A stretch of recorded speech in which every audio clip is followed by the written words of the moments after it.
He's my AI. Right, yours. Thank you.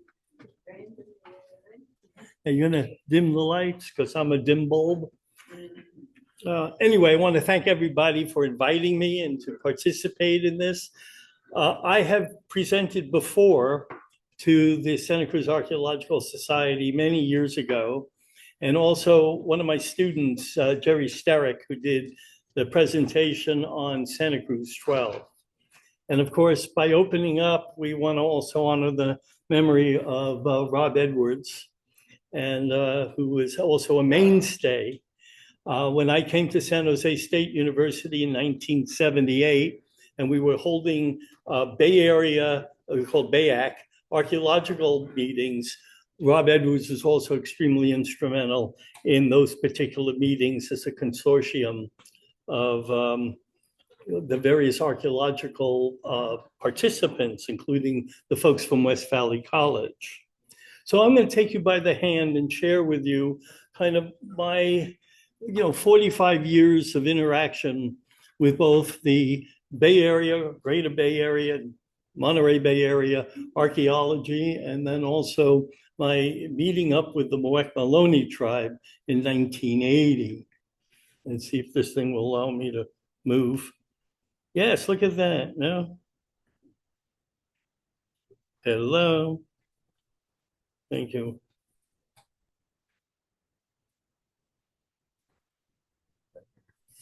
What did it say? It said, good luck. And it was working before until I messed it up. Oh. I had one of those chips implanted in my brain from Elon Musk. Thank you. Cool. Thank you, my man. Okay. So this is kind of a long title, but it's the politics of erasure and the reclamation and restoration of the Muwekma tribe's history, heritage, and federally recognized tribal status, and the salvage excavations of Murphy Springs, SCA SEL 671 at the northern end of Morgan Hill. Come on, we can do this. There we go. It's also another title was Back from Extinction, which is a declaration from Al Kroeber in 1925, and an overview of the Muwekma tribal history, including a sampling of tribal evidence submitted to the Department of Interior for the federal acknowledgement process, which in Washington, D.C., the way you spell American Indian is 25 Code of Federal Regulations, Part 83. Like everybody's supposed to know this. When I first met the Muwekmas in 1980, Rosemary Canberra, I took her to the Walchrist Library on campus when she said she was an Ohlone Indian. And I said, I really don't know anything about the Ohlone Indians because I just came in from Northern California with the Achimawe Atsagewe tribes and then the Washoe Shoshone and the Paiutes in Nevada.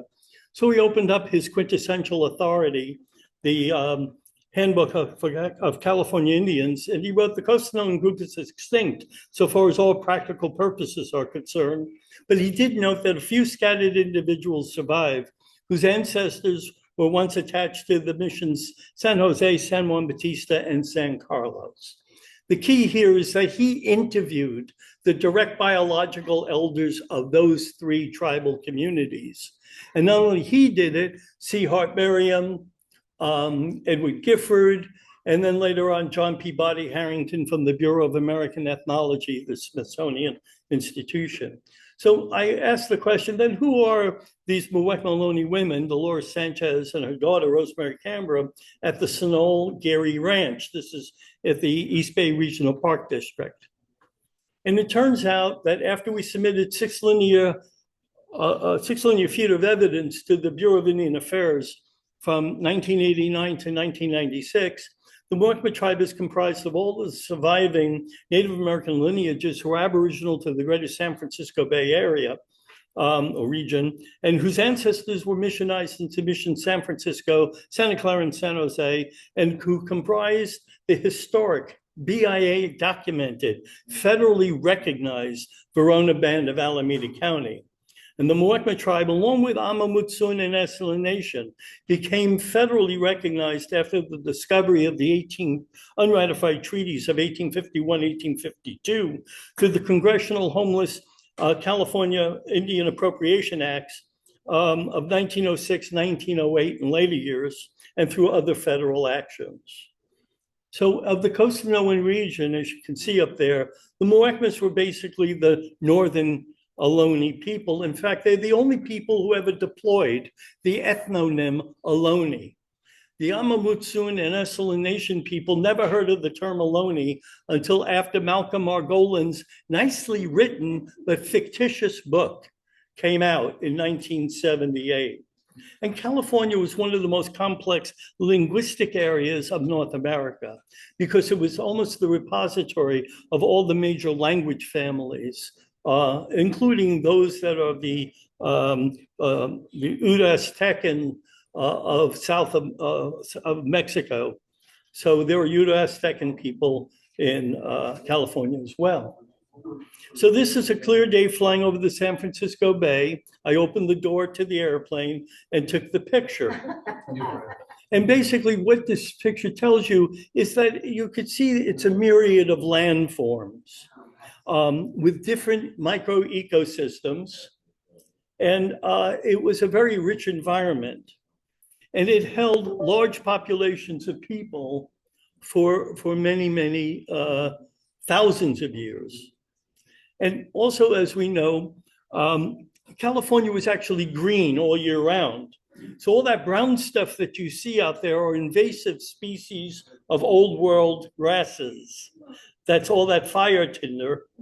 And we also know that the Indians burned the land, and they created these park-like environments in order to control the environment, and also affected the carrying capacity for the large herbivores like elk, deer, and we also know that they hunted antelope. They hunted Bambi and his family. Two types of elk have been found in the greater Bay Area, Tule elk and Roosevelt elk. They occupy different zones. From the Harrington notes, we find out that even capitans, the captains, the chiefs, kept bear cubs, black bear cubs, as pets, which most of you do also. And then, of course, the ubiquitous grizzly bear was considered very dangerous, and there were what they called grizzly bear doctors, people who would transform themselves into doctors that were part of social control that would actually off dangerous people, including some reputable shaman. That the San Francisco Bay was a highway for transportation, and we know about the use of Thule boats. Some of them were quite large, and we get those impressions from the notes of the first Spanish ship into the San Francisco Bay, the San Carlos, in 1775, firsthand accounts. And we also know that salmon and steelhead trouts were important. The stereotype is that the Indians only ate acorns, which was their staple. But yes, acorns staved off various aspects of starvation, mostly carbohydrates. But considering the spectrum of various edible plants and corms and other types of plant, berries and nuts and the normal stuff, they had a very varied diet. When I was with the Boquilla Pomo, when we were excavating up on the Albion coast, down on the Manchester Rancheria, the chairwoman there was Aunt Lewa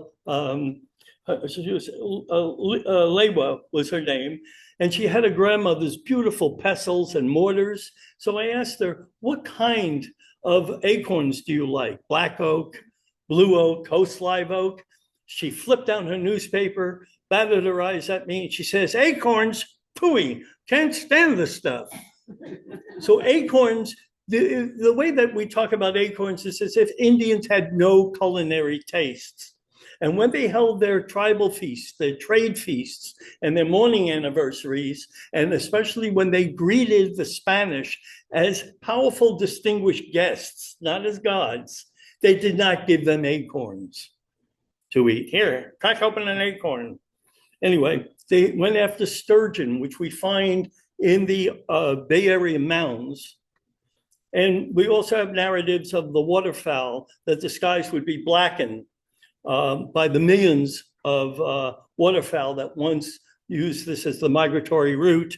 And of course, when you're driving on 101 and you see an egret, you pull over and you simply take a picture of the little Boyd. They went after harbor seals, pinnipeds, and also we understand Humphrey the whale might not have made it out of the bay. So we're going to visit several sites here. Some of them are key because they predate the Murphy Spring site. One of them is SCL 178, which is when they put in the Blood Alley project in the early 80s, which became Highway 101 by Metcalf Road. We went down 29 feet deep. I'll get back to that one. The other important site is Santa Cruz 177 over the Scotts Valley City Hall, where I excavated there, test excavated there in 1980, was part of the 1983 Memorial Day excavations and also the 1987 Memorial Day excavations. And the other one is the SEL 1070, which I'll talk about shortly. Scotts Valley is actually a locality of a series of sites that are really, although not all of them dated to that age, but is part of an environmental series of settlements there. We know about that the site was bulldozed. Some people say it was the mayor who bulldozed the site, or was it another happy fellow? Okay, so anyway, Cartier, after we tested the site and said there's something there, Cartier and decided to set up a Memorial Day excavation where we had people from all over the Monterey Bay area, Santa Cruz area, and all the way up to Stanford. I don't know if any of and some Berkeley people there too. So you can see it was a very organized gathering. We had a garage sale there. No, that's not a garage sale. No, that's the excavation.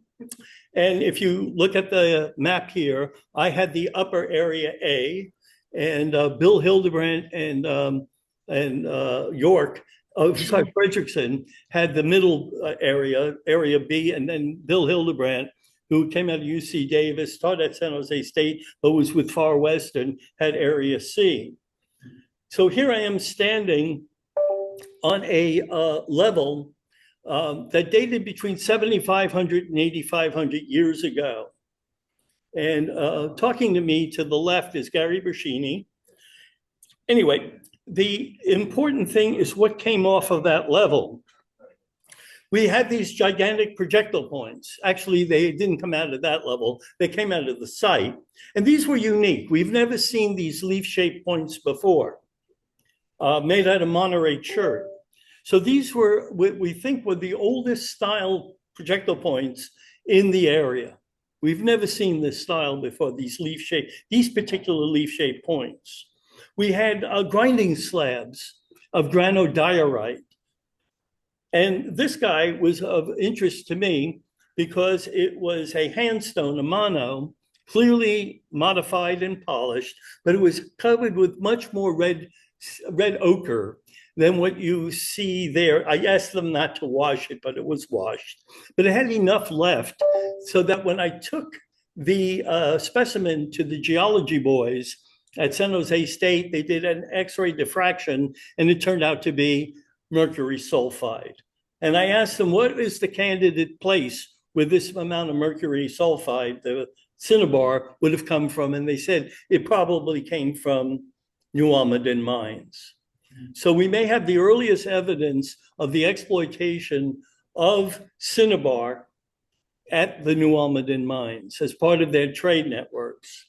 We had knives made out of basalt. And the reason why we know it's a knife is because in the edge analysis, the edges were highly polished. I did the lithic analysis for the 1983 collection of artifacts.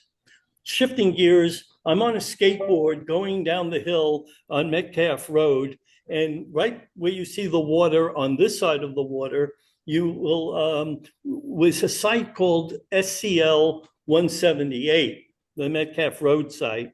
In one of the excavation units, don't tell Cal OSHA, we went down 29 feet deep. We had artifacts of Monterey Chert.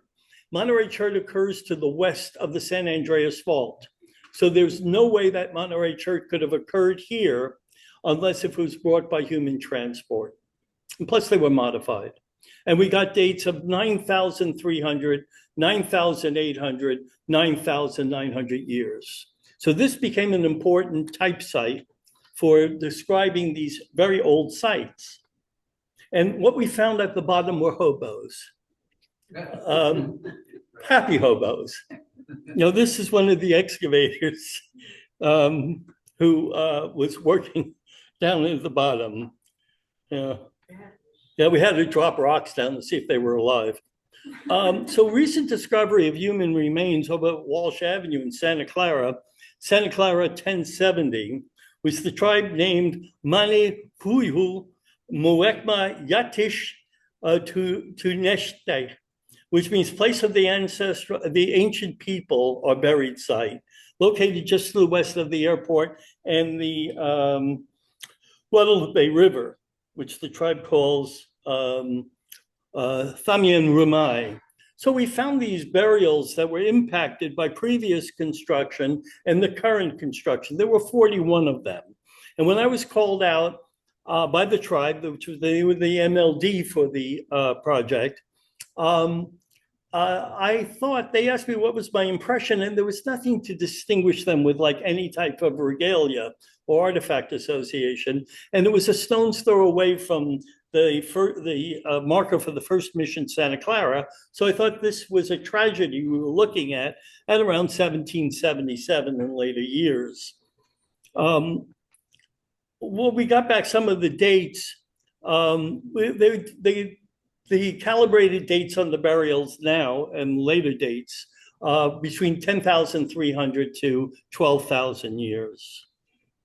And now going down to Murphy Springs at Morgan Hill, this is the plaque that was put up there honoring the Matalan tribe, which was a Thamian-speaking tribe that went into Mission Santa Clara in the 1780s. This is one of the projectile points we found. And as Patricia said, that the developer there had an archaeologist come in, and before he built 21 house pads, he wanted an archaeological assessment because it's by a spring. Springs are critical places. They're year-round sources of water for settlement subsistence patterns. Anyway, so the archaeologist, who will go unmentioned right now, said that if it rained and the earth cracked open, artifacts may have fallen through the cracks. But he basically dismissed that there was anything there. So the developer decided to go ahead and create these housing platforms by leveling them out. And he also leveled out the site. And he thought he found mortars and grinding slabs and pestles. So he called the tribe in first. And then they called me in 1988. And so anyway, we went out there, and where Murphy Springs is in the kind of northwest near Cochrane Road. You can see Hale Avenue and Monterey Road there. And that's Sue and Dave Van Horn. And I was out there talking to them, and they asked, what can we do? And I said, let's put together, organize public archaeology. We'll have the middle school and the high school kids come out with their parents, and the Morgan Hill Historical Society and Rotary we invited as well. And of course, I was given a free meal. But and so we did a systematic collection of over 300 artifacts on the surface. And at the springs itself became a park where the plaque was. So I asked permission to put in 9 test units, excavation units there. And 3 out of the 9 units had stratigraphic integrity. So we proceeded from 1989 to 1990 on the weekends to excavate. This shows you some of the material we found on the surface after the housing pads were bulldozed. And then here's the Morgan Hill Rotarian saying, a program we could really dig. Yes, you know, one of those catchy phrases. And that's me. That was my photograph was taken from the post office. And then here are the volunteers. So I was teaching in the Ohlone College class and San Jose State, and I had those students, but these are also community volunteers coming out because it's also part of their history and heritage. And public archaeology, we don't just talk about, we have to put things into action. So this is me in my youth. And Mark Smelzer was with the geology department, and he helped me map out and make certain decisions about the location of the excavation units. He was a remarkable colleague. And so again, here are the volunteers and students, you know, doing the sifting of the back dirt piles because they push all the spoiled dirt all the way away from the housing pads. And again, retrieval of the dirt. So we had to screen all of this stuff. And there's the park where the Murphy Springs Park is. And those are the general location where we put the 9 excavation units. This is one of the excavation units. It's test unit 2. And these are some of the Muwekmas who were working out there. Dolores Sanchez in 1988, she's born 1911. So she's around 78 years old there. And her daughter, Rosemary Canberra, is there as well. And so what we got was 392 groundstone, flakestone, and cobblestone artifacts from the surface. And that's the breakdown of what we got there. So the site really was significant, but was basically destroyed. And this guy, by the way, the developer felt terrible about it. And he built screens and provided buckets and shovels for the public archaeology program. So again, you can see the location of Murphy Springs, the project location, and its proximity to SCL 178 and 869 was near Canoas Creek. And what we were doing was catchment analysis and a 1 mile radius around these sites. And so we could try to predict where existing sites are and where other sites may be. So this is an example of what we did to see what kind of natural resources based upon contemporary plant communities and watercourses that would have been available. Of course, we're projecting that it would be much richer in the past and colder and wetter. So what we did at San Jose State is we took the 3 intact test units and we laid out the artifacts stratigraphically. So we could kind of see a patterning going on there with some of the key artifacts. These are not all the artifacts, but they're the ones that are, you know, readily identifiable.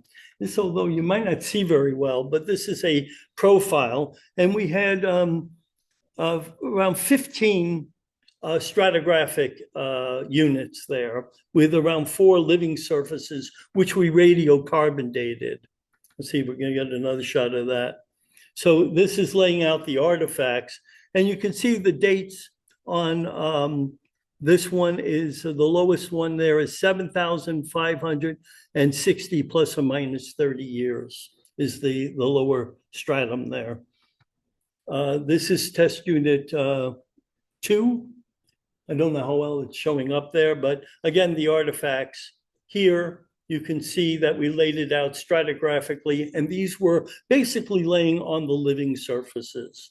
So there are 2 dates that we have. We have the raw date of the radiocarbon date and translated into AD/BC, and then we have the corrected date using CalLib.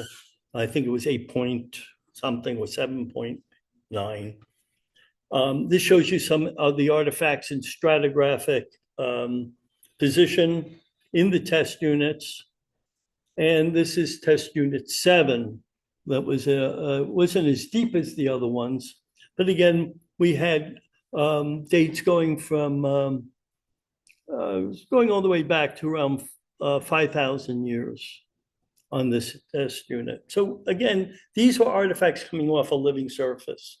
So the question arises is once a site is kind of scattered and destroyed, what is our obligation as archaeologists to try to get as much information as we can from these sites?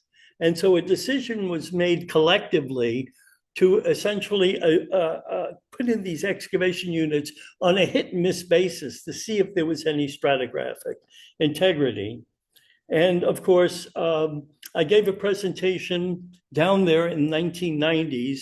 And then more recently, well, let me just tell you, I never wrote up the site, which is another problem, because in ethics in archaeology is if you're involved in the excavation of a site, you write it up, right? So Mark Turner, the mayor of Morgan Hill, I had just given a similar presentation to the Loma Prieta Historical Society, and one of those guys were with the Morgan Hill Historical Society. And I got a call from Mark Turner when I was up in Oregon. He asked me if he could get a copy of the site and could we perhaps do something with the artifacts as an exhibit. And I said, yes, but I have to write up the site. So for 3 months, I intensively hid in my room, writing up the site as best as I could, because 1988, 1989, and I had to get the notes that were on file at San Jose State. And lo and behold, I finished the report, which is available to everybody. It's also on academia.edu. And then I gave a presentation at the Morgan Hill Historical Society back in February, maybe March. Anyway, the point though is that I asked the tribe, would they be willing to donate the collection to Morgan Hill? Because there were no burials, they said yes. They said, we want people to know about our history and heritage. And Morgan Hill is really the southern extent of the Matalan, the Thamian-speaking people. So Morgan Hill is within the greater Muwekma territory. Ama Mutsun's territory goes up to the Unikaima, just around San Martin area, as their northern boundary as well for Mutsun-speaking people. And by the way, you know about Chitak Adams? Okay, so in 1989, the Ama Mutsun were not an organized group, a community, and they were scattered like the Muwekmas. So we gave a presentation and some of the Ama people heard us speak. We were invited down with the Muwekma tribal leadership, met with their elders, the Coronas, for example, the Ketchums, the descendants of Exención Solanzano de Cervantes. And what had happened was that the Muwekmas funded their organization. They funded their government record, their governmental constitution, their enrollment ordinances, and they helped them organize as a tribe. And I was one of their archaeologists and also ethnohistorians. And then in 92, we did the same thing with Esselen Nation. For each of these 3 tribes, their direct biological elders, the living populations and their elders were the linguistic and cultural consultants to Jeremiah Curtin from the Bureau of American Ethnology, Al Krober, C. Hart Merriam, Edward Gifford, John Alden Mason, and John Peabody Harrington. And when the elders of those 3 populations passed away, the last fluent speakers, that was the end. And I became one of the first anthropologists, or maybe the first, to work with these populations of people as an anthropologist. And then I also worked on evidence of their previous unambiguous federal recognition. So this just shows you some more of what was found, the different monos that were found. These people were economic geologists. The diversity of the material, of igneous material, metamorphic material, of sedimentary material, even baffles the geology boys where this stuff may have come from. And so we have pestles from this site. This is a hopper mortar that you see on the left side that was made out of serpentine. So even though something is serpentine, doesn't preclude that it's not artifactual. This was like a hopper mortar where they glued a basket on it. These are some of the hammerstones, which were probably used for manufacturing the groundstone. They were not abalone tenderizers, as Gary Bergini once thought they might have been. The amount of damage to them. We have obsidian that was traded in, and also these reworked projectile points and the large side notch point, which, by the way, is a style that is going back around 5,000 years, maybe more. And then, of course, various lithic material of different cores, including Monterey chert. On the lower right, we have borers that were used for boring, presumably into wood. We have choppers out of schist. We have quartz, also borers. We had only a few bones. They were goat bones, so historic. But the other perplexing thing I've seen on other sites are saxodomus shells that are snapped. And that kind of snapping, and it's not like, oh, snap, but I mean, it's this kind of snapping probably means that they were transforming these into like beads. So this may be an indicator of a late period occupation, but these were found in disturbed context. And they made, in the historic period, shell beads out of clam. Part of my training was through, when I was at San Jose, came to San Jose State, was looking at the history of what they call shell mounds. And they ain't shell mounds. I'll tell you that straight up. That's one of the other myths that are out there. So in 1960s, Stanford University and San Jose State excavated Alameda 329. Emeryville was excavated by Berkeley in the early part of the 20th century. The views, for example, of this dude Suggs, wrote a book called Archaeology of San Francisco. He said that the Emeryville was, in fact, little more than a huge garbage heap that had collected through the many centuries that Indians had lived in the area. These are not residential mounds, and they are far from being garbage heaps. But this is the lens of the colonial society's view of California Indians, that they were the lowest of the low. They had no culture, they had no civilization. So at the Alameda 329 mounds, this is Emeryville. This was over 60 feet high, and it was constructed. And it is not made out of shell. It is made out of earth. These are territorial markers. And these are really testaments of the ability of these chiefdoms to put together public works. And who's buried in these mounds are usually the nobility, the wealthiest, the elites, also craft specialists and fallen warriors that are cremated with projectile points still within their torsos of what's left of the non-cremated area. We've tested this at a site over by the Elmwood Correctional Facility in Milpitas, when they put in the barracks, mandated barracks on the almshouse mound. And one of the archaeologists said you would only find a handful of bones. 246 burials later, including a grizzly bear burial and an elk burial, plus other animals as well. Animal parts buried with these people. What we believe, based upon these various mounds, is that these are moiety markers.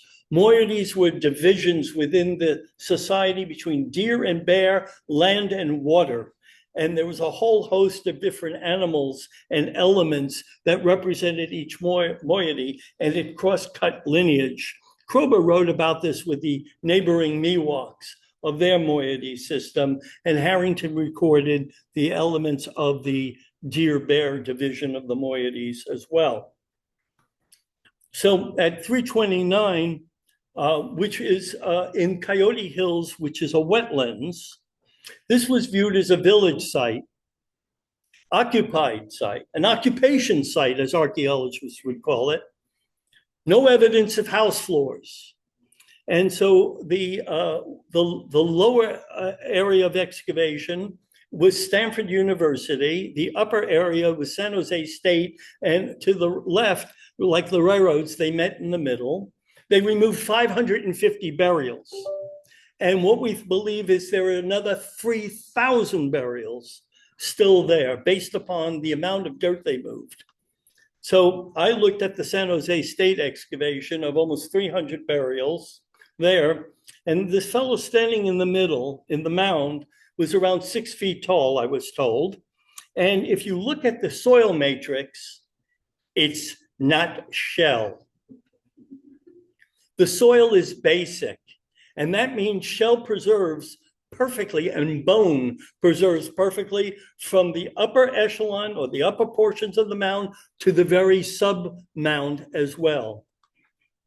And here you can see again, almost no shell in this mound. There's some shell, I grant you.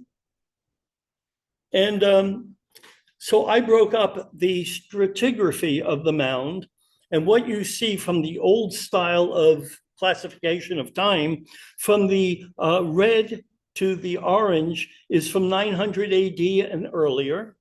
From the orange to the yellow is 900 AD to 1300 AD. And from yellow up is 1300 AD to 1767. We have dates on it, just before the Spanish arrived. So anyway, the point on this one is that what we see are stratified burials. And this site was also used to test the validity of the mid-climatic anomaly. No evidence of it, no disruptions. And also we did the skeletal biology, the stable isotope, the health of these individual people. So what we find in the late period, this is from burial 79, was a neonate. A neonate is like a stillborn baby, somewhere around that age. This baby was buried with enormous amount of wealth, including these distinctive kuksu pendants. They're called also known as banjo or N-series pendants. This child did not achieve status in their life because it was just a stillborn baby or just maybe a month old. This baby's wealth was ascribed because who that family was, as a high-ranking, high-lineage family within that tribal community. In the mouth of a young woman, we found these particular things, not the dime, but these are sewing needles. So somewhere around 1500 AD, this young woman died, probably a 16-year-old. But the concern here is that they had tools and they were concerned about finished products. So the basketry designs, the geometric designs that we find on baskets was going on in pre-contact times. So craft specialists, as a dancer, dancers would dance with 1 or 2 bird bone whistles in their mouths. This guy was buried with more than these particular bird bone whistles that you see here. Some of them were covered with asphaltum, abalone, shell beads, and also it looks like string that was twine that probably feathers hung from it as well. So we find various people who are craft specialists buried in the mounds. You don't find this anywhere else, except for these are the repository. So these are occupied by the dead. On the right side, you see elk antler harpoon points. So these are elk antlers in this room. Some of you may want to take a sample of an elk antler, take out your buck knife and see if you can carve something that looks like this. They had no steel. They had projectile points made out of obsidian and other material as well, but the obsidian points were used for both hunting and for warfare. And we find these points embedded in the torsos of those fallen warriors. And there were rules of burying those fallen warriors in the Spanish archives.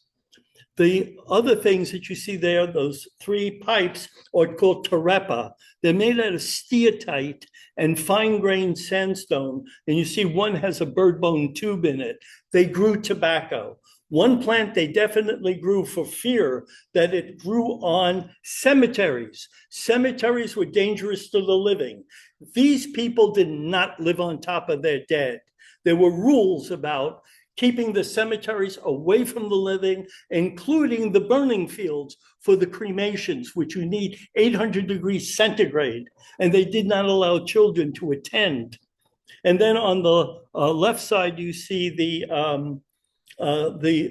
what we call kuksu pendants, which was a religion that spread from the Salinas in South Monterey County all the way through north to the Yuki up north, above the Pomo, and in the Central Valley amongst the Nomlaki, the Patwin, the North Valley Yokut, the Coast Miwok, the Plains Miwok, the Bay Miwok, cross-cutting linguistic boundaries. And they date to, the earliest ones date until 900 AD.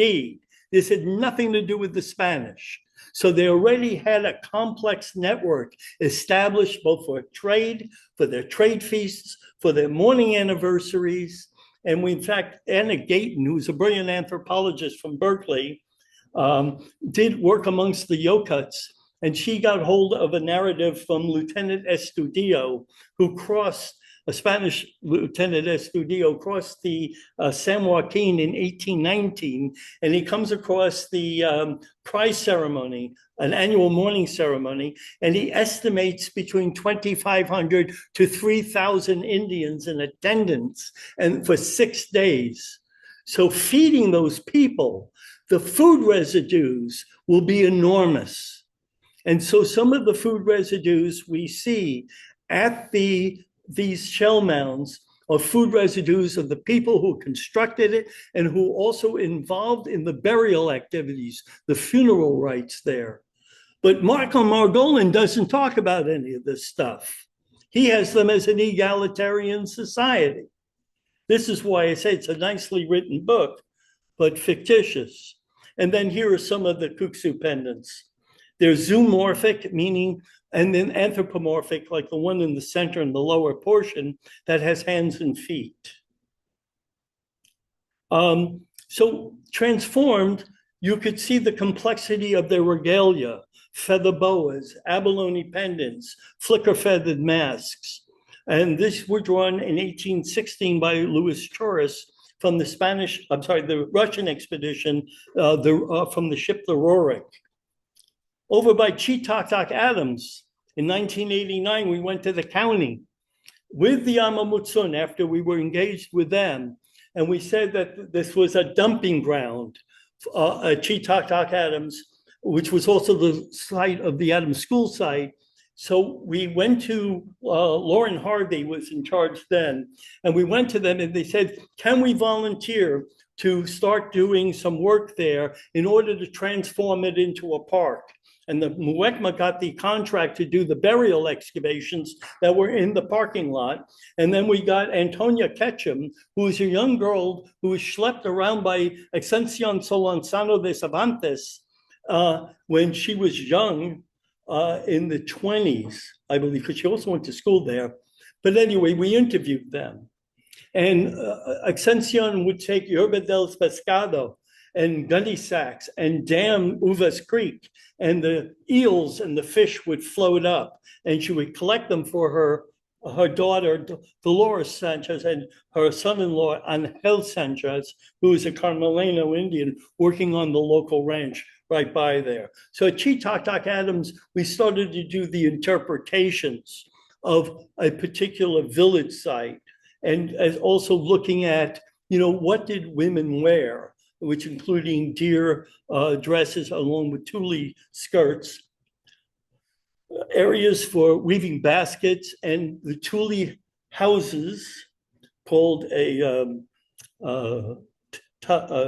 rook, cooking baskets with geometric designs, one of the few baskets, and then gift baskets that look like what's on the design of the t-shirt, right? And then from the work of Lieutenant Commander Pedro Fejas, who wrote the Political History of California in 1795, so 1775. Anyway, the point though, he had no reason to make them more complex than they were. And he talks about, let's see if I got it. Oh, let me go on here. The world would change when this handsome dude, he was a duke who had married a wealthy woman in Italy. And he was in line of the King of Spain. And you can see what house he belonged to, which was the House of Bourbon.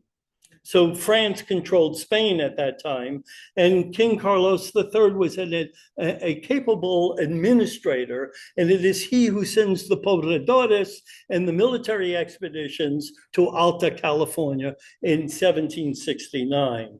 And of course, we know about the Portola and the De Anza expeditions years later on. From Pedro Fejas, this is what he wrote in 1775. Beside their chiefs of villages, they have in every district another who commands 4 or 5 villages together, the village chiefs being his subordinates. Kroeber wrote that these are village communities as tribelets. One village equals one tribelet. That was their political unit, and they're still writing this crap in the archaeological records and the ethnographies that these people were simple tribelets, single village communities. Each of them collects every day in his village the tributes, which the Indians pay him in seeds, fruits, game, and fish. The subordinate captain is under obligation to give his commander notice of every item of news of occurrence. So this was done by Priestley in 1937, translating Pedro Fejas's historical, political, and natural description of California, 1775. This information was available to Kroeber and other scholars, and they decided to just ignore it. First-hand accounts are not helpful. So then the San Carlos was the first ship to come into the San Francisco Bay in 1775. And we have the diaries from Vincent Santa Maria and Ayala, who was the captain of the ship, and their encounters with tribes on both sides of the Straits of Carquin, where the Carquin Ohlone lived, and they went south. Choris would draw some of their warriors, which were, these are the Chovolone over by the East Bay. Mission San Francisco is established 1776. The Indians there are coming in. They're allowed to perform for distinguished visiting guests, such as the Russians, in 1816. And of course, they're transformed. And the guy in the lower right looks very happy. The reason why he's happy, his hair is singed. Someone in his family had died. The life expectancy was 1 to 5 years. For your mother, your father, your brother, your sister, it was short. And this is why the Indians of Mission Dolores, San Francisco, fled back across the bay. And of course, they left without permission. So military expeditions went after them. They were allowed to do secular dances. So Indian religion became crypto. They kept it to themselves. And the priests, which are standing all the way on the far left, would basically make sure there was nothing religious, because as Jose Guzman said to Harrington when he asked him about the Kuksu dance, the Kuksu religion, he said, "Oh, you mean the devil dance?" Mission Santa Clara was originally called Mission Santa Clara de Famien, named after the Aboriginal place where it was established. And then they removed Famien as part of the politics of erasure. And they did Deasis.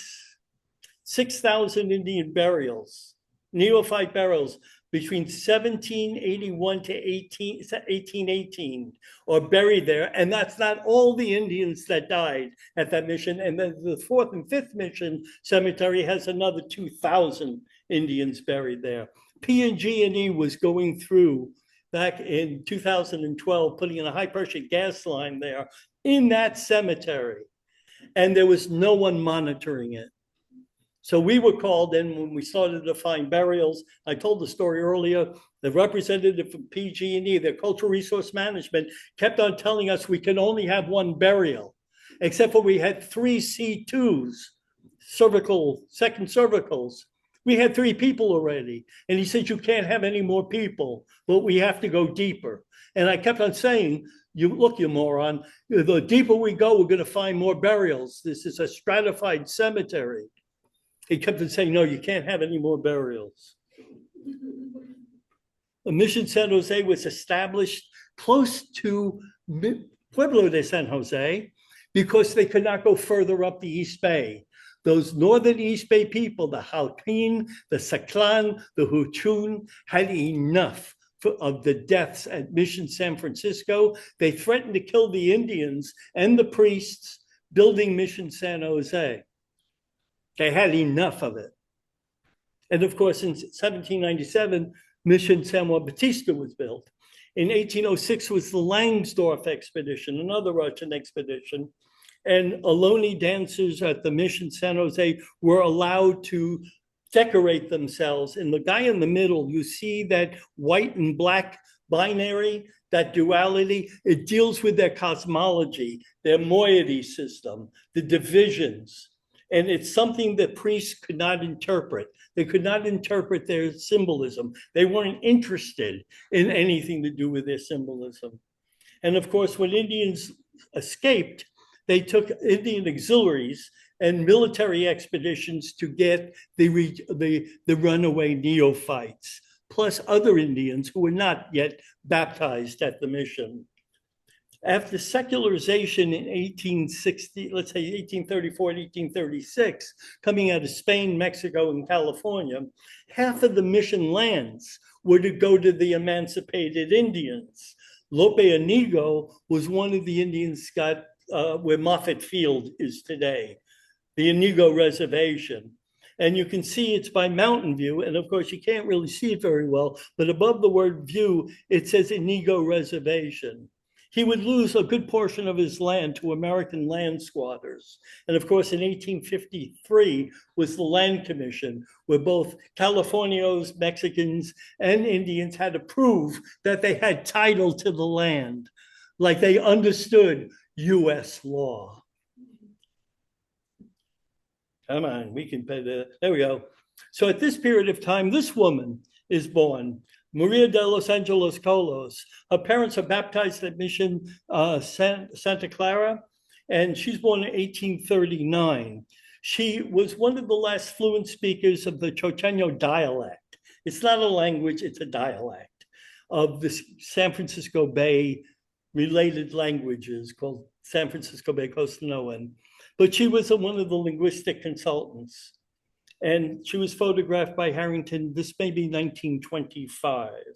When, so again, the world would change when this handsome guy, sent by his father-in-law, Senator Benton, Thomas Hart Benton, told his son-in-law to seize California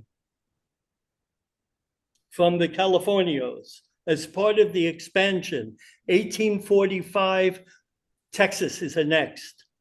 Americans under James Polk were eyeing the expansion of the United States into Spanish territory. And if you don't know the story, Polk sent down the military and they set up cannon over Mexico City, threatened to destroy Mexico City if they did not cede what you see in green of California, Nevada, part of Utah, parts of Arizona, New Mexico, and Colorado, and part of Wyoming.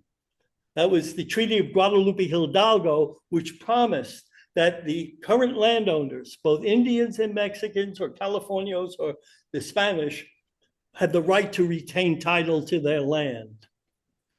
And of course, under Sutter, gold was found, the gold rush was on. This is the first football team, the 49ers. Eventually, they spread throughout California. Upwards to 300,000 non-Indian men come into California looking for the wealth, and they washed down the Sierras, flooding in the San Joaquin and the Sacramento. And actually, if you look at the PBS specials on the San Francisco Bay, San Francisco Bay became almost completely silted in, and almost all the marine life died there too. They destroyed the great salmon runs. Indians were no longer allowed to burn the land. It was viewed as hostile acts. And under Millard Fillmore, President Millard Fillmore, he and Congress appropriated $100,000 to have 3 commissioners come to California to treat with the Indians. The only legal instrument the federal government had to take land from Indians was through treaty. to quiet the Aboriginal title. By force or by other means, it was still through treaty. So free commissioners came to California in 1851, 1852. They divided the state up except for the desert and certain of the high mountain areas, and 8.5 million acres of land was to be set aside. When the treaties went back to Washington, D.C., the newly elected senators from California said the Indians should get nothing. And the treaties were suppressed into the secret archives of the Senate. In fact, this brilliant dude, Governor Peter Burnett, he went to the legislature in Benicia and said that a war of extermination will continue to be waged between the races until the Indian race becomes extinct. Must be expected. And of course, what I'm saying to you guys now is called critical race theory, which is to be outlawed in the United States in higher education as well. So as this warfare is going on in 1864, Indian babies are still being baptized at Mission San Jose. Ambrosia Bonocco, and then a cousin of hers, Avelina Carnates Marine, who becomes Marine, they're listed as Indians. And at this period of time, around 1869, 1870, out of Nevada comes a religious revitalization movement, which was a messianic movement that spreads throughout California, Nevada, all the way up to Oregon, to Siletz, comes back down, and it's a revitalization of language, of songs, of regalia, and it intensifies at Pleasanton, on the Muwekma Rancheria at Alisal and at Niles. The Kuksu dances, the regalia was collected in the 1840s. This is what Kuksu would look like. You would not see his face because he is transformed like the Kachinas of the Southwest. These are spirit impersonators. This is what a high lineage woman would wear. This was collected in Contra Costa County by the Russians in 1847. And what she's wearing is a cloak of condor feathers. This is a moki, but it's in Russia. And again, we talk about the Kuksu religion. And in 1882, thereabout, Indian religion became outlawed. So Indians could be arrested and put in jail for 30 days, and their regalia is confiscated. And liberals back east interceded to have the regalia sent to museums. So what you see on the right is the Kuksu, and the ones in the middle are the big heads. This is up on Stonyford in the Paskenta area as well. But Harrington, when he interviewed the Muwekmas, also talked about the big head dancers over here at Pleasanton. They revitalized their roundhouses, which were prayer houses. Over at Gazos Creek, there was estimated that the roundhouse, this is architecture, could hold upwards to 250 people. This is at the point of Spanish contact. So in the late 19th century, Indian children were allowed to go to school in Niles. So some of the Nichols family were photographed in 1891 over in the Niles school. Phoebe Apperson Hearst and her husband, U.S. Senator George Hearst, purchased 1,900 acres of the East Bay by Pleasanton, including the Alisal Rancheria. There were Indians living there, upwards to 125. And she's the one that funds UC Berkeley, the Berkeley Anthropology Department, and she's the one that invites Kroeber and later his colleagues to come down to interview the Muwekma elders. And Kroeber would go on to Mission San Juan Bautista and then to Monterey.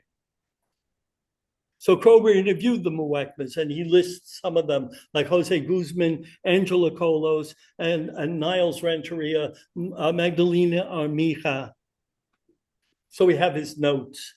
They appear in the 1900 Indian census of Niles, and also at Pleasanton, Angela Colos and her grandson, Joseph Garcia.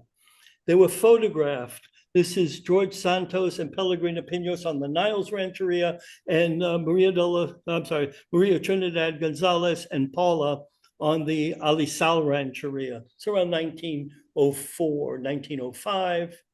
And then this man from San Jose is an unsung hero of the state of California. This is Charles Kelsey. He and his group used to meet up at Felton for the Northern California Indian Association, concerned about the dying Indians of California. Dobbins was a historical demographer who revised the estimated population of California to, at the time of Spanish contact, to be as high as 1 million people. But what we do know from the BIA enrollments of 1928 to 32, there are less than 20,000 left alive. And for the Muwekmas, they're reduced down to 62. For the Ama, they're also reduced down to under 100 people. Same thing for the people over at Monterey. But he goes to Washington, D.C. with a memorial showing a schedule where all the dying but small communities still existed. And he includes Niles and Pleasanton, as well as other areas of the East Bay. And what happens is that he and a clerk working for the Senate see a packet labeled California, but they don't have access to it because it's technically sealed under secrecy. The Senate votes to remove the seal, and they find the 18 unratified treaties, and they freak out because they never knew it existed. But it also said that the United States government recognized that the ownership of California was still in the hands of the California Indians. The problem was they were not US citizens. They had no rights whatsoever. So they named Kelsey Special Indian Agent in 1905. He is charged to conduct a special Indian census for Northern California, which is Los Angeles to the Oregon border. In less than a year, he had to crisscross the state with using the highways, right, to record and take a full census or partial census. So he includes the Muwekmas at Niles and Pleasanton. He uses the 1900 Indian census for the Amamutsun, but he goes to the Sur Rancheria in Monterey because he's called back to Washington. So this is part of his partial census. Jose Guzman, Angela Colos, George Santos, who we saw a picture of, Magdalena Armija. And then this is the 1910 Indian census at Pleasanton of Indian Town. So one of the people there is Dario Marin, who he dies in 1969, and he is still speaking the Kik language, one of the languages spoken. His nephew is Albert Marin. And so anyway, there is an investigation by Congressman Raker who asked what kind of steps and measures were taken to quiet the title for the Indians of California. And Kelsey is asked to respond in 1913. None of the treaties mentioned in the Senate documents were ever ratified. The government took everything seated in the treaties and more. For example, the reservations, and paid nothing. It was the theft of California. And it says absolutely no steps or measures have been taken or had extinguished the rights of the tribes to the lands described in the treaties unratified in any way. And then he says, the Indian office did not even have a record of the 18 treaties until we dug them out of the secret archives of the Senate. People had accused me of making this stuff up. This is from the National Archives. Anyway, so he created a map showing the location of the existing bands. Edward Gifford was a brilliant anthropologist. He records Angela Colos, and you see at the bottom, Muwekma means the people. And as they're waiting for land purchase, 10 Muwekma men enlist in the Army, Navy, and the Marine Corps and serve overseas in World War I. When they come back with 17,000 other Indians, they're still not US citizens. If citizenship doesn't occur until the Osage, Killers of the Flower Moon, if you've read that one, they went to President Calvin Coolidge and the Congress. They demanded the right to control their own finances because they were being systematically murdered by white people, claiming to be the executors of their estates. Kroeber, 1925, publishes his handbook of California Indians, and he writes the Coast Minoan group is extinct. And Harrington comes in from the Bureau of American Ethnology up until 1930. He interviews the Muwekma, but to 39, he interviews Ascension Solonzano de Cervantes, dies in January of 1930, and Isabel Meadows and others pass away around 1939. This guy was a drunk. He's the Sacramento superintendent. He's under investigation for dereliction of duty. He would remove 135 tribal bands waiting for land purchases because he didn't believe that Indians should be a burden to the American taxpayers. So eventually he wrote, there was one band in Alameda County, commonly known as the Verona Band, located near the town of Verona. There's never been a town of Verona. He never visited them. So in 1928, under the California Indian Jurisdiction Act, because in 24 they become citizens, they start suing over the 8.5 million acres of land. They enroll with the Bureau of Indian Affairs. 62 Muwekmas enroll with the Bureau of Indian Affairs of different families. Some of them are full-bloods. And this is after Kroeber called them extinct. Same thing with the Amo Mutsun. Same thing with the Esselen Nation. There are still full-blood families there. And the only tribe to deploy the term Ohlone, the ethnonym Ohlone, are the Muwekmas. Neither the Amo Mutsun or the Esselen Nation people never heard of the term Ohlone until after Malcolm Margolin's book came out, and anthropologists and other goodwill people kept on telling them they're Ohlone. They are not Ohlone.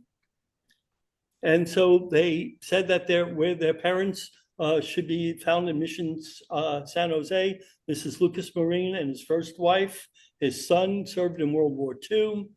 He said this is his mother, a baptismal record of 1864.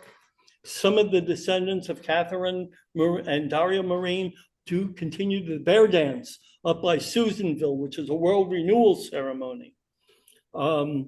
This is Rosemary's mother and her brothers. This is one of them served in the 82nd Airborne Division, 708th Paratrooper Division, and the other one served in Patton's Tank Division through the 89th Infantry Division. And in the middle is Dolores Sanchez and her mother and her daughter, Rosemary Camera. So again, Harrington interviews them. He interviewed Ascension Solonzano de Cervantes, who's in the middle, and then Isabel Meadows, that were key linguistic and cultural knowledgeable people for the tribes. And he even wrote that interviewing the Clareños, the Indians from Mission Santa Clara, were much intermarried with the Chocheños, which is a slang term, the Indians from Mission San Jose. In fact, she says the dialects were similar. It's the same language. And that came out in 2009 study out of the San Francisco Presidio. That what is called Ramayatush and Chocheño and Thamien is one language. And people are still doing the 1978 Richard Levy map, which was based upon earlier stuff. Anyway, so here is Jose Binoco, Joe Binoco. The applicant is a full-blooded Indian. He's one of the last surviving members of the Mission San Jose Indian Band. So we turned this information into the Bureau of Indian Affairs, these approved BIA. They were approved by the Secretary of the Interior. This is Dolores Marine. Her son, Hank Alvarez, to the right of her, and her other son, Piscopo. He served in the 101st Airborne Division at Utah Beach, Normandy. The other one was in Patton's Tank Division in the 18th Mechanized Cavalry. All of her 5 sons served in the United States Army during World War II. She writes a letter to Sacramento about she says, my great-grandfather was chief of the tribe at Pleasanton. What happened to that Indian deal? A lot of people want to know, to find out about it. It took Sacramento 4 years to respond by saying that she has no rights whatsoever, even though she's a half-blood. Another Dario's son, you see on the upper right, left, I'm sorry, that's Domingo Marine. He enlisted the Marine Corps in 1940, before Pearl Harbor. He's in almost every single major battle of the Pacific. And so are the other family members that you see here. Almost all the men served in the Pacific and the European theater. After the war, they are part of the Bay Area California Indian Council. Some of the kids go to Indian boarding schools in the 1930s and 40s. The Bureau of Indian Affairs in Washington, D.C. says you cannot use this as evidence that you're Indian, that you're on the Indian federal census, that your kids went to Indian boarding school. You cannot use that as evidence. So they enroll in the second BIA from 1948 to 57. Kroeber reverses himself, and he says, there are widespread belief that many Indian groups, or especially the smaller ones, have now become extinct. The survivors are there. They may even be full-bloods. Racially and biologically, the stock is not extinct, but nobody reads his reversal. He was during the claims hearings, and he uses the Mission San Jose Indians as examples of this. So there's a claim settlement for 8.5 million acres of land with interest back to 1852. Those heads of households got paid $150 for the value of 8.5 million acres of land in the 1950s. So in the 1960s, the diocese was selling off the Ohlone Indian Cemetery with 4,000 burials there, including family members within living memory buried there in the 20th century. So they went out there to put a stop to it, and they were joined by the American Indian Historical Society, and they started to be involved or show up in publications. The American Indian Historical, the Indian Historian, in the newspapers. Remnants of a lost tribe. They weren't lost. Fremont's Ohlonies. This one says 125 Indians in one cemetery. And I like the juxtaposition with Nazi gangs. They enroll again in the third BI enrollment for the settlement for 64,425,000 acres of land. And again, in this enrollment period, only the Muwekmas deploy the term Ohlone. One of them was a guard on Alcatraz, and national parks did not want to hear about this. And his son served in Vietnam. So they enrolled with the Bureau of Indian Affairs. We gave presentations at the Milpitas Historical Society. The woman on the left, Margaret Martinez, was the last Muwekma baptized at Mission San Jose in 1920. The settlement for 64,425,000 acres of land, those that were eligible got checks for $668.61. They said you never lost title to your land, but because you're Indians, we're going to make you rich.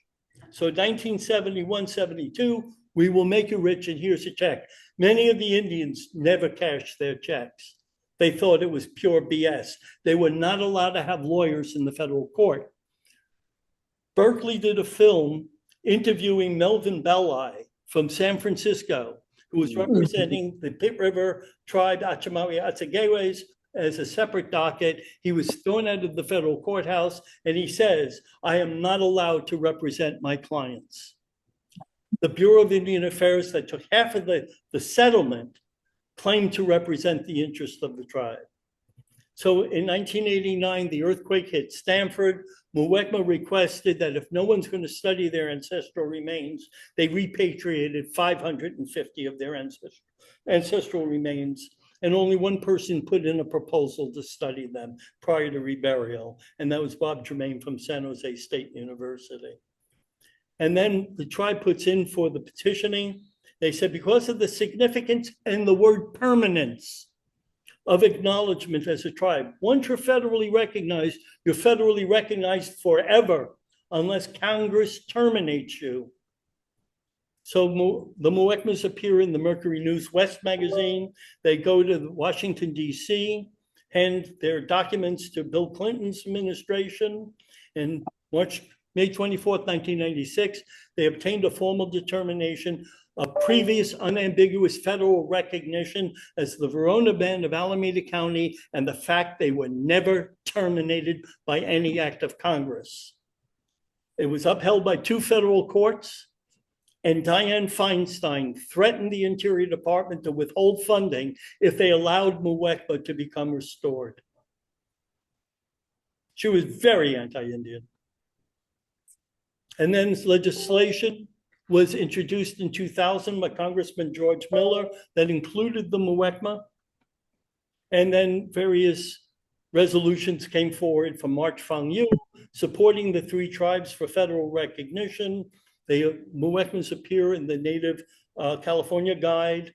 The federal court said the Muwekma tribe is a tribe of Ohlone Indians, indigenous present-day San Francisco Bay Area. In the early part of the 20th century, the Department of Interior recognized the Muwekma tribe as an Indian tribe under the jurisdiction of the United States.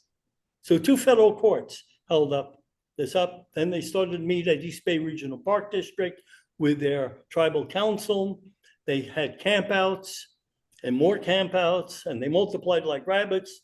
And they named, Stanford had them name one of the buildings Muwekma Taruk on campus. And then they revitalized their dances. The dances that were exported to Pleasanton, to the Miwoks, the Maidus, and the Coast Miwoks are being revitalized again. And one of the Marines, Dario Marine's grandson, Marvin Lee Marine, introduced the dances to the Amamutsun a bunch of years ago. So it was a Muwekma that did that. And so they publish all our archaeological reports on their ancestral remains. We did an exhibit up at Oakland Museum and other museums around the Bay. We did the Emeryville Mound. They just did the Trail of Truth, where they rode horseback across country from San Francisco, were supported by tribes and municipalities, including downtown Manhattan, with no incidents. They had an arrangement to meet with Deb Howland, the Secretary of the Interior, to restore their status, and they ordered the park police to arrest them and the children that were along there, and then the park police said they were going to kill the horses.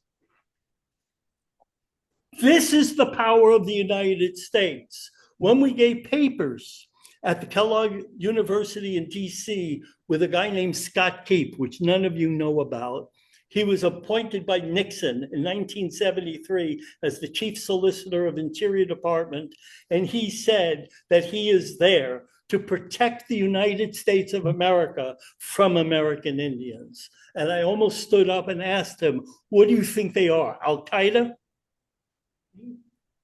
You don't know what goes on back there. I mean, especially in this current regime, but in the years that I've been interfacing with the Interior Department. Anyway, so they created the Muwekma Ohlone Preservation Foundation. We're working with Stanford University. We're actually working with county parks in some of the surveys.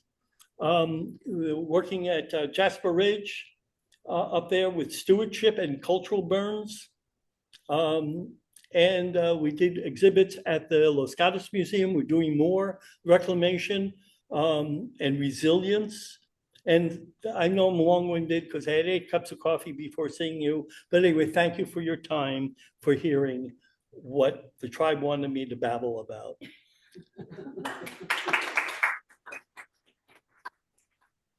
Thank you.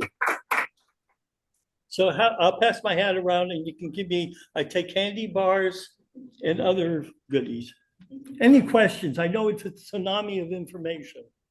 Did you ever get your hands on that map I found of the Apperson's property with all the huts written? Yeah, I saw that map and it was an important map. Yes. Did you get a copy of it? I Probably can now. right. Well, with the changes in the university, access to these things, I still have access to some maps, but it was not in the drawers that Tom Layton and I had maps set aside on. But Oh. it was at Bancroft. Mm-hmm. But I've been taken away. Any other questions? I hit you over the head with a lot of information. Yes, But this tells a story that, and we are publishing this stuff. And the stories and the ethnohistories we're putting online at academia.edu. And yes. Practical question. If you're putting them online, are you also keeping them in paper? Seeing as a great many publications, have written been taken offline by the feds. Say it one more time, a little louder. Are you keeping paper copies as well as your own history of anything you put online? Because things are being erased by the feds right now. Right. We do have the reports printed out as well. And I am keeping that in my own personal archive. And we're keeping the theses that not feces, but theses that our students have produced at San Jose State, like John. And Keep everything in two places as well as online. right, exactly. It's a dynamic. So I'm sorry if I sounded a little radical and a little kind of forceful. Hi, yes, the gentleman who's raising his hand. Hi. What's your opinion? Since both parties are against recognition, what do you see as the chances of success of ever getting recognition? It depends upon the regime, but yes, both parties in 2000, there was the recognition bill produced by George Miller of Pleasant Hill, where he named the Muwekma along with 5 other tribes to be restored. These are previously recognized tribes that were never terminated. And at the time, the Democrats, their chiefs of staff were saying you don't want to get dirty by being involved in Indian affairs. Dirty, quote unquote. And the point, though, is that the very first thing that comes out of people's mouths is these greedy Indians want nothing but casinos. But they don't understand that in order to have a casino, you have to have land. And then you have to go through 20 years to put the land into trust. And then the state legislature has to go enter into a compact with the tribe, and it has to be signed off by the governor. But they suspect, like we had this at city of San Jose, they wanted the tribe to sign a declaration that they would not do gaming in San Jose. But it's okay for Card 101. No complaints from the no complaints from the congressional representatives. And the argument from Zoe Lofgren was that the Vietnamese don't want the tribe to be recognized because they have trouble with their gambling. But whatever it's 101 is perfectly fine. So these are the kinds of issues that are muddying the waters, and they use a poison pill. As soon as you say the tribe wants to and the tribe was engaged in recognition, all the way back in the 20s. And the Gaming Regulatory Act comes out in 1988. And so they say that this tribe never existed. And they said, well, will you read the documents about the tribe's history and heritage? The tribe has been around, and notables have interviewed them and recorded them. And even the Hostile Bureau of Indian Affairs agreed that they were previously federally recognized and never terminated. And only Congress can terminate a tribe status. So we asked them, when we used the word terminated, they said, no, the tribe's never been terminated. So we said, what is the legal process here? Then they said, there is no legal process. It's just that the Bureau of Indian Affairs decided they didn't want to deal with your tribes anymore. And then we say, how is that a legal process? That violates your fiduciary responsibility. They don't want to hear it. Well, and the argument they go back to, like, we've done this around schools, not about this issue, because they weren't citizens. They are not citizens. Therefore, we are not obliged in any way to apply the American system of justice such as this. Well, not until 1924. And that's why they started to sue over the 8.5 million acres of land that they knew they still owned in the treaties. And that's why the Jurisdictional Act came out. And under the Jurisdictional Act, only tribes with land would receive services, education. Tribes with no land would be non-existent. If you're rendered invisible, you're rendered inconsequential. You are not a stakeholder. So these are the complexities. And we put together reports for Congress in 1997 on all the studies we held around the state under HR 2144, the Advisory Council on California Indian Policy. And Helen Hunt Jackson wrote an important book called A Century of Dishonor in 1881. She was once a renowned reformer. Like you mentioned the word Oprah Winfrey, most people know. Years ago in the 1880s, everyone knew who Helen Hunt Jackson was. And she wrote that studies have been conducted in Indian affairs, and those studies are placed on shells to collect dust. And that's what happened with the ACCIP reports. They collect dust. And this is what we're trying to revive. So I've got my copies. So we're making copies and we're trying to send it to our elected officials who basically say they can't read it. That Indian census. Ask them, write your congressperson and ask them about, do they know about the reports to Congress? Am I holding anything up? No, we just had one person on Zoom. Wanted Oh. to know if you could post we can do it for you. If you can post your contact info, it's You're requesting your. Folsom Prison. email and phone number. Email, okay? Post? It's Alan Leventhal Yeah, at I got it. SJSU.edu. Is it okay Yeah, to post it in the chat? yeah. It might You be can- like a city. His name's Daryl Osprey, Coyote Creek Neighborhood Association. Oh, Daryl, sure, I know District Daryl. 2, San Jose. Yeah, I worked with her a long time ago on SCL 204, helped them create a park. Well, they actually created the park.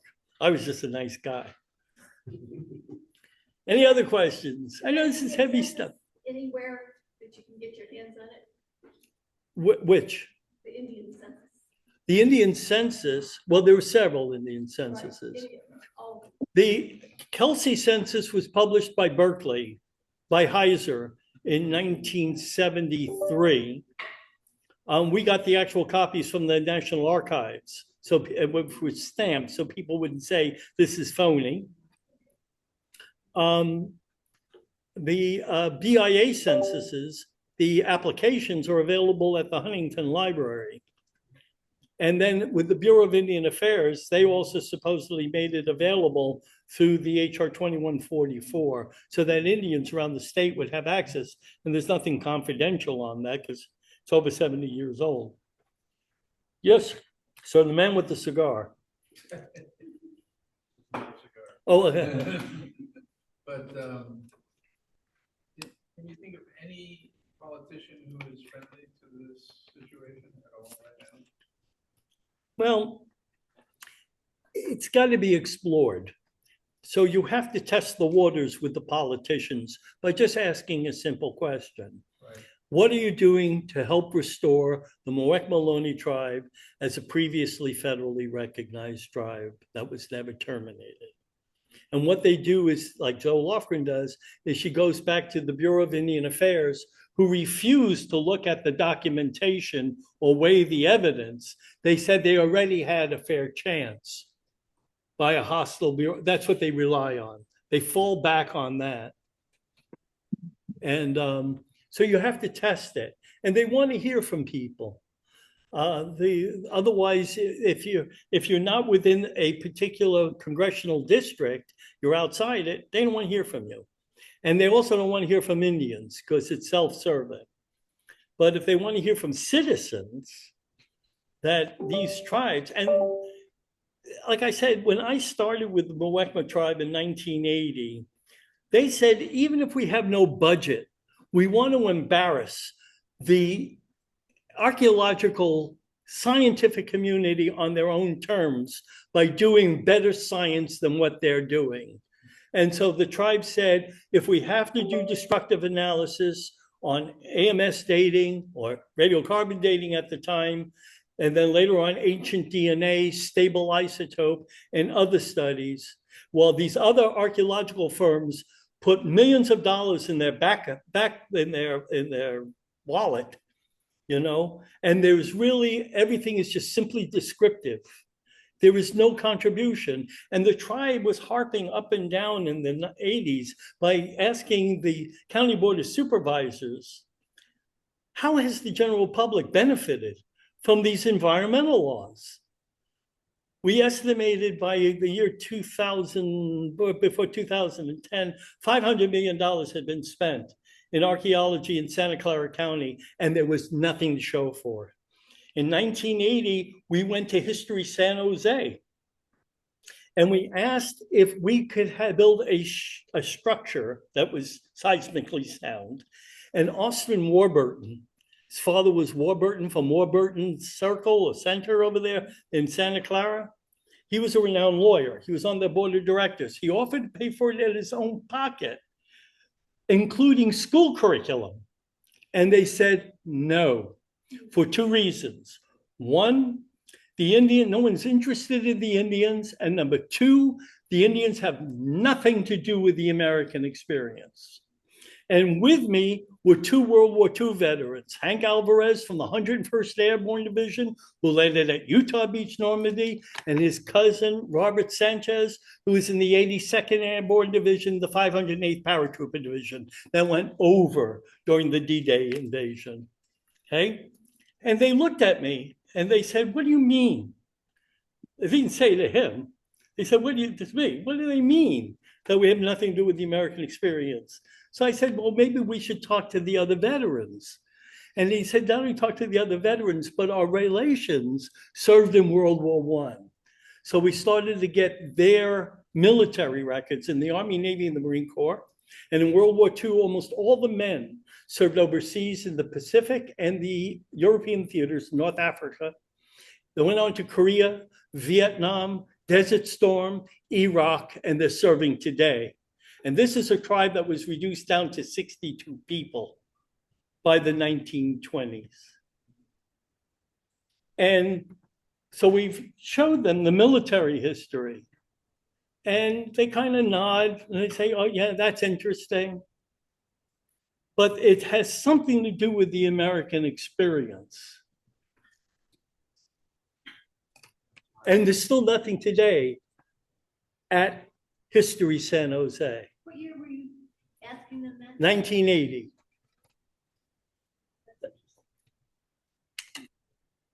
And then we worked with Alita Bray for a while. And then the new fellow, Danielle Gibson? say again? Danielle Gibson? Yes. Right. She just passed away. Oh, well, anyway, this is what we're trying to do. So the tribe has charged me to be a kind of an ambassador about their history. And they say, we want the public to know. We want the public to see. We want the results of our analyses of our ancestral remains. And when we did the sites over by the Sunol Water Temple with the San Francisco Public Utilities Commission and Caltrans, going back 2,500 years to 1835, we did the ancient DNA and the modern DNA on the Muwekma tribe, and we were genomically matching them to those burials. Also a burial up at Yakima, which might tie in with the Penutian migration. But the point, though, is that we published it in the proceedings in the National Academy of Sciences. And we did it with Stanford University, University of Oklahoma, University of Illinois. So funding for this partially came from the San Francisco Public Utilities Commission and Caltrans, but these other scholars with their graduate students, they want the students to be able to work on these kinds of projects in collaboration with the tribes, and the tribe is co-authoring these particular publications. And what we've done for that site up there by the San Jose airport, at the SAAs in March, we have a complete symposium on the results of the DNA of the stable isotope, of other kinds of studies that we will be presenting at the Society for American Archaeology meetings there. And even though what's come to bear is that, like at SCA, we can no longer show photos of burials as part of a scientific kind of thing, with permission from the tribes. So it's like we're in a swing, partially because of Native Americans' concerns, but they don't represent everybody in the Native American community. And then this goes back into the issue of federally recognized tribes and unrecognized tribes. So when we started, there were 3 types of tribes. There was recognized tribes, unrecognized tribes, and terminated tribes. But in 1994, under the Clinton administration, they revised the regulations to include previously federally recognized tribes. And if you're a previously federally recognized tribe that was never terminated, you really are not unrecognized or non-recognized. It's just that you're seeking status clarification from a hostile body politic in Washington, D.C. and in California, for the California tribes. And this is the monument. The small tribe in Connecticut was the, not the Mashantucket Pequot, they were the Pagosets,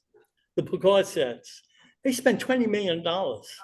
They had to find $20 million to put together a petition. And then they were state recognized. They had a state reservation, like the Shinnecock and Mashantucket Pequot.